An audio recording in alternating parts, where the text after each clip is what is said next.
할렐루야. 오늘은 속 사람이 변해야 합니다 라는 제목의 말씀을 나누고자 합니다.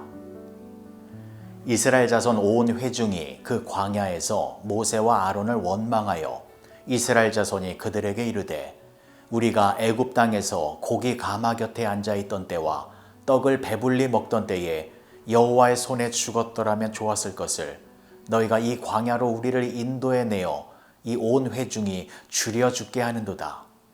그때 여호와께서 모세에게 이르시되 보라 내가 너희를 위하여 하늘에서 양식을 비같이 내리리니 백성이 나가서 일용할 것을 날마다 거둘 것이라. 이같이 하여 그들이 내 율법을 준행하나 아니하나 내가 시험하리라. 출애굽기 16장 2절에서 4절까지의 말씀.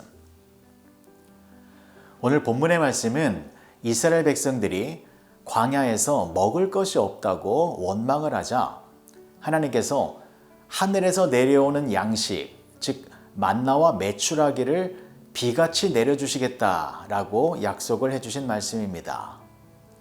그런데 그러한 양식을 주시는 목적이 단지 배고픔의 문제를 해결해 주시기 위함이 아니라 그들이 내 율법을 준행하나 아니하나 내가 시험하리라 라고 말씀하시면서 하나님께서는 뭔가 영적인 기쁜 교훈을 알려주시기 위하여 하늘에서 양식을 내려주시겠다라고 해주신 것입니다. 그러면 그 영적인 교훈이 무엇인지 살펴보도록 하겠습니다.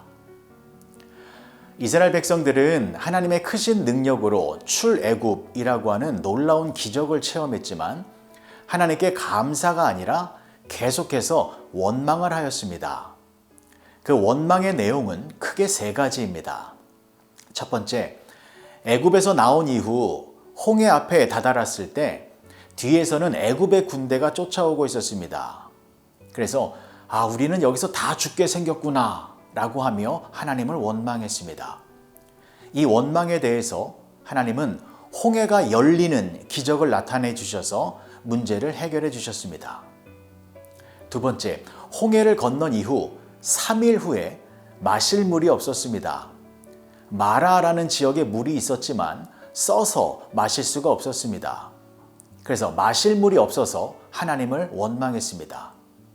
하나님은 이번에도 그 원망의 소리를 들으시고 쓴 물을 단물로 바꿔주셔서 문제를 해결해 주셨습니다.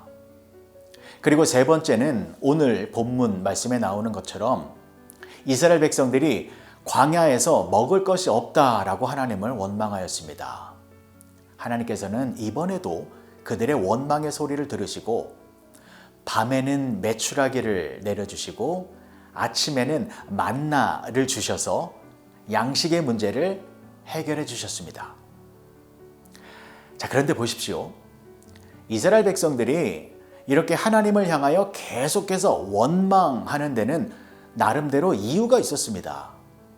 그것은 외부적인 환경 때문이었습니다. 그러니까 그들은 하나님께 감사하며 살고 싶은데 감사가 아니라 원망이 나오고 있는 것은 외부적인 환경 때문에 어쩔 수 없었다라는 것입니다. 그 외부적인 환경은 이런 것이었지요. 앞에는 홍해바다가 막혀 있고 뒤에서는 애굽의 군대가 쫓아오고 있는데 어떻게 원망을 안 할 수 있습니까? 광야에서 목이 말라 죽겠는데 마셔보니 물이 써서 마실 수가 없으니 어떻게 원망을 안 할 수 있겠습니까? 배가 고파 죽겠는데 먹을 것이 없으니 어떻게 원망을 안 할 수 있겠습니까? 이처럼 이스라엘 백성들은 외부적인 환경 때문에 하나님을 원망할 수밖에 없었다라는 것이었습니다.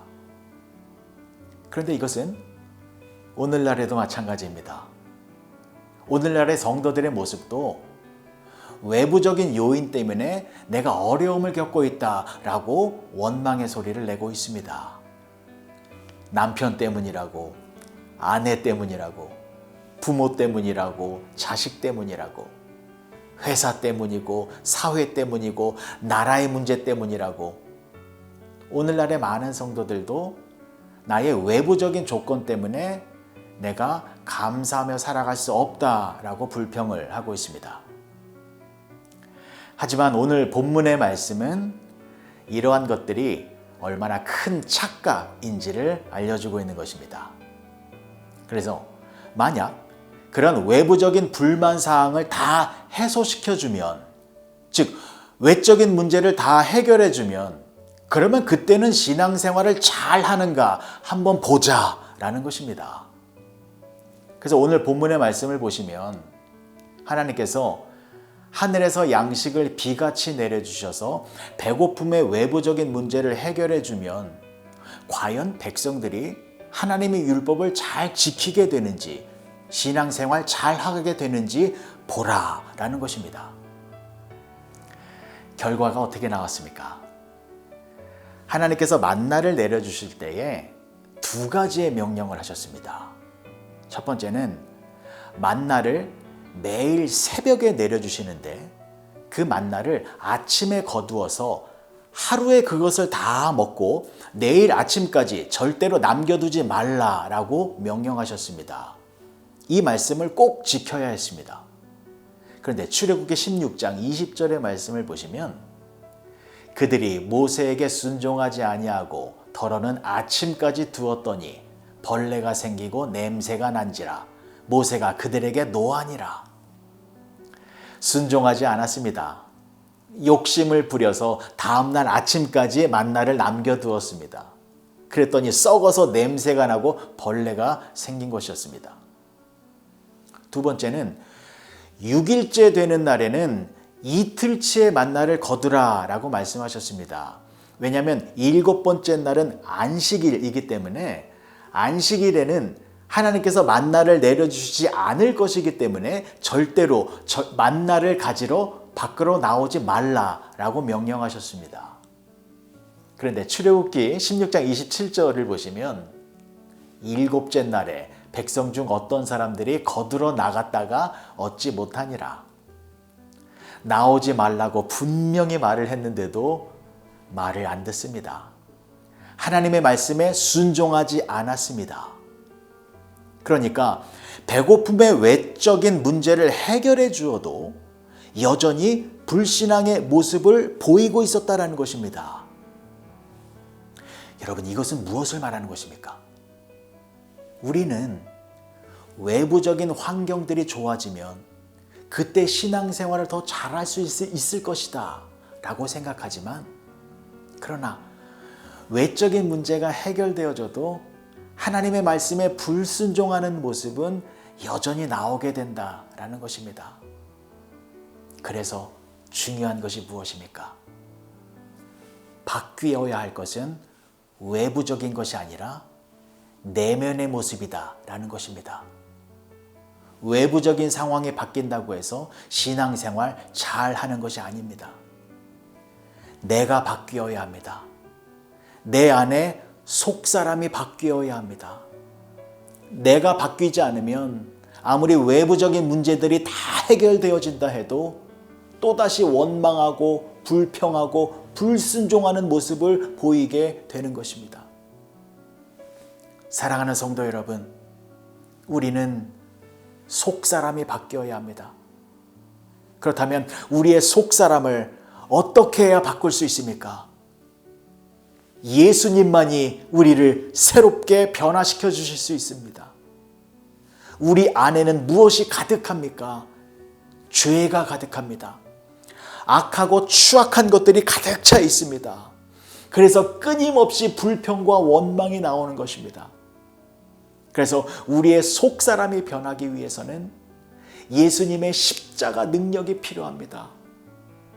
예수님께서 십자가에서 흘리신 그 보혈의 피로 말미암아 우리가 의로운 사람이 되어지는 것입니다. 그리고 예수님은 사망의 권세를 이기시고 3일 후에 부활하셨습니다. 그 부활의 예수님으로 말미암아 우리가 영원한 생명으로 다시 태어나는 새로운 피조물이 되는 것입니다. 사랑하는 성도 여러분, 여러분들의 외부적인 상황에 대하여 불만이 있으십니까? 더 좋은 환경, 더 좋은 집, 더 좋은 교회, 더 좋은 회사에 다니고 싶으십니까? 하지만 외부의 환경이 변한다고 해서 지금보다 더 행복해지고 신앙이 좋아지는 것 아닙니다. 우리는 속사람이 새로워져야 합니다. 예수님을 더 사랑하시기 바랍니다. 예수님과 더 깊은 관계를 유지하시기 바랍니다. 그리할 때 예수님으로 말미암아 우리의 속사람이 날마다 새롭게 되어 하루하루의 생활이 하나님이 주시는 기쁨으로 충만해지는 것입니다. 그렇게 예수님으로 말미암아 속사람이 변화되어 천국의 기쁨을 누리며 사시는 여러분 모두가 되어주시길 주님의 이름으로 간절히 축복합니다. 기도하시겠습니다. 좋으신 아버지 하나님, 은혜를 감사합니다. 외부적인 환경의 변화가 아니라 우리의 속사람이 변하기 위하여 항상 힘쓰며 살아가게 하여 주시옵소서. 우리의 속사람을 변화시키시는 분은 오직 우리와 함께 하시는 예수님 뿐이오니 세상보다 예수님을 더욱 사랑하며 살아가는 가운데 하나님의 축복을 누리며 살아가는 우리 모두가 되게 하여 주시옵소서. 예수님의 이름으로 기도합니다. 아멘.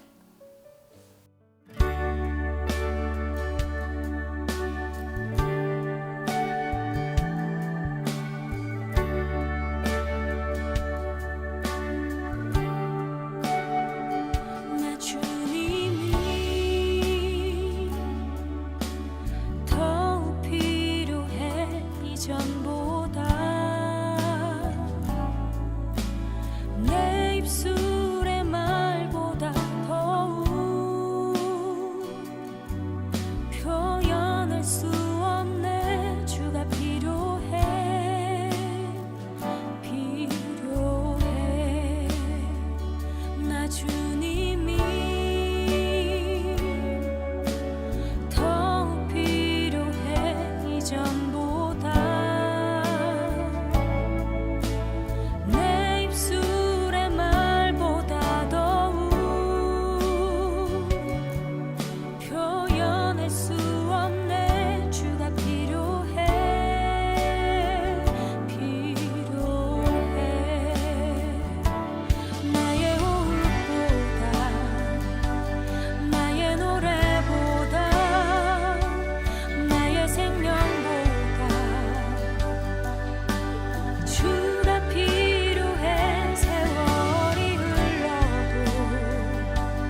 내 입술의 말보다 더욱